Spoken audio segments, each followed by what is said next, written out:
Hey boys and girls, Johnny Blues It here, and today we're going to talk about pencils.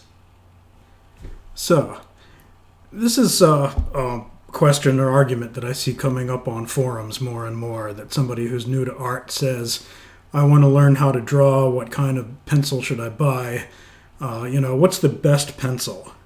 So here's the thing about that. Whenever somebody tells you that tool X is the best tool, be kind of suspicious. Every tool on the planet does some stuff good and other stuff not so good. And, like my grandfather used to say, a tool is what it is and it ain't what it ain't. So use every tool for what it is and not for what it ain't. It's perfectly okay for you to have and use a bunch of different kinds of pencils, just like painters have and use bunch of different kinds of brushes, and they're all for different purposes.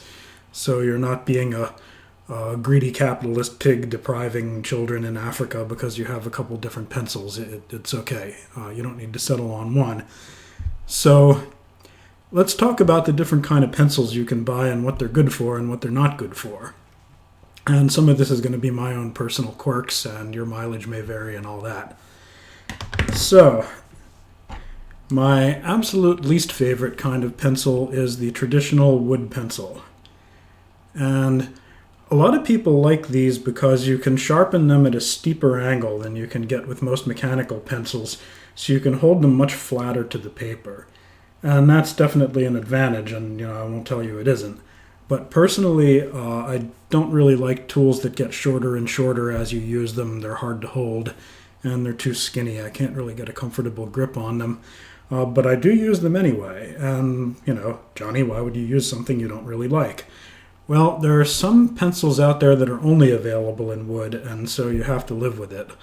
One of my favorite is this one right here, the black Prismacolor pencil, because it doesn't smear under your hand the way graphite tends to do, and it also gives you a real black. It doesn't give you that sort of shiny metallic gray that you tend to get out of graphite. So, with a pencil like this, you have to get a decent sharpener. I like this one by a German company called Kum, K-U-M. It has 2 holes, and if you get a pencil that's kind of a breaker, the lead keeps tending to break on you, then use the bigger hole, and it'll sharpen it at a less steep angle, and it'll kind of solve that for you. So, Johnny, you say, what do I do when the pencil gets too short to hold? Well, they make these things known as pencil extenders, and it just kind of fits into the end of the pencil and clamps down on it. I'm not in love with this. It's not a great solution, but it's a solution. And, there's a whole range of Conti pencils and all kinds of other pencils that you're just only ever going to find in wood, so you have to deal with it. So another kind of pencil that I'm not really super in love with, but I do use, is the good old mechanical pencil, which in England they like to call these propelling pencils because you click them and they propel the lead. They come in a bunch of different thicknesses, 0.3, 0.5, 0.7, 0.9 millimeters. This is the 0.5.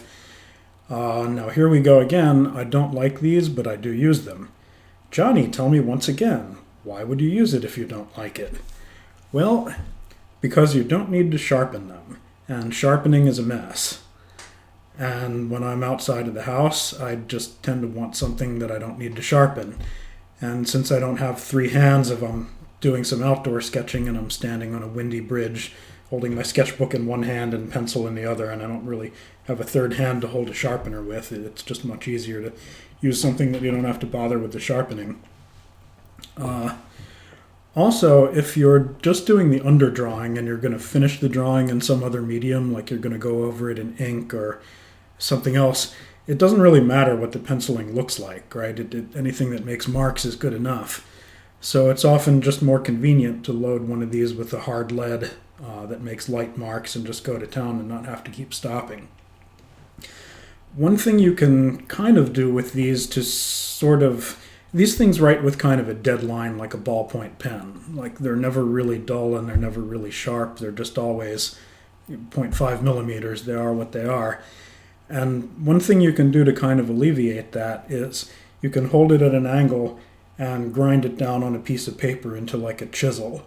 and that'll give you a big flat portion that you can use for shading, and it'll give you the edge of the chisel that you can use for details, although the edge of the chisel won't last very long. It'll grind off pretty quick and you'll have to do it again. And like I say, it's not a great solution. I'm not what you call super in love with it, but it's a solution and it works, and it's a tool that's perfectly good for certain things. This right here is my favorite kind of pencil, which is known as a clutch pencil, is usually what it's called. That's because, I don't know how well you can see this, but it's got sort of a spring-loaded claw mechanism, and the lead goes in and out just by gravity. It doesn't propel the lead out when you hit the button. But the reason why I like this is because the lead is 2 millimeters, which is the same thickness that you get in a regular old wood pencil. So you can shape the point the way you want it. You can have a sharp point for doing detail work, and then you can turn it on its side and use the flat for shading in big areas. And it's more or less like using a wood pencil, except it doesn't get shorter and shorter as you use it. And you can put one of these fat foam grippy things on it, like I've done, which I like. And it doesn't get too short to put the foam grippy thing on. It's always the same. It's not a bad idea to have one of these rotary lead pointers for it. They work pretty well, although a piece of sandpaper honestly works just as well. The sharpening of these is messy any way you slice it. No matter how well you think you've shaken this out, there's always bits of graphite floating around in there.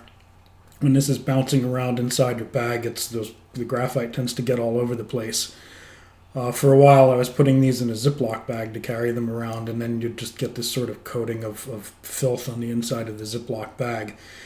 So I tend not to take these with me out of the house too much anymore because they're just too much of a pain. I tend to take these good old mechanical pencils instead. But when I am at home, I really like using these a lot better, especially if it's a pencil drawing that I'm not finishing in some other medium, but I'm actually trying to render in pencil. These are just a lot more versatile. They're a lot more like the traditional pencils you're used to using. Only thing is, the angle on there, it's quite a bit thicker here than a wood pencil would be, and you can't turn it at a very steep angle. In order to hold it like really flat to the paper, you need to stick the lead way out. But that's not so bad either, because if you're pushing down hard enough to snap the lead, you're pushing down too hard. You should really just use a softer lead. So if nothing else, it'll train you not to push down too hard when you draw. Okay, so I want to say one more thing about tools before we kind of wrap this all up. Now, don't get all wrapped around the axle about, I can't learn to draw because I don't have the right tool or I can't afford the right tool. If the only tool you can get or the only one you can afford is yellow number 2 pencils from the drugstore, then just go ahead and use that and don't worry. Because honestly, it's probably a better pencil than whatever Michelangelo had to deal with. And just do what you can with what you can get your hands on, starting from where you are. Don't wait. Better tools are more comfortable to use. They make certain things look a little bit nicer. They make it easier to get certain effects. But really all of that stuff is just on the surface. A drawing isn't going to be a good drawing or a bad drawing because of the tool you used. It's going to be a good or bad drawing because of the underlying construction. It's the underdrawing that really makes or breaks a drawing. So don't get all hung up on that. Just use tools because you like them, not because you think you need them. And I hope this was helpful to somebody out there, and thanks for watching.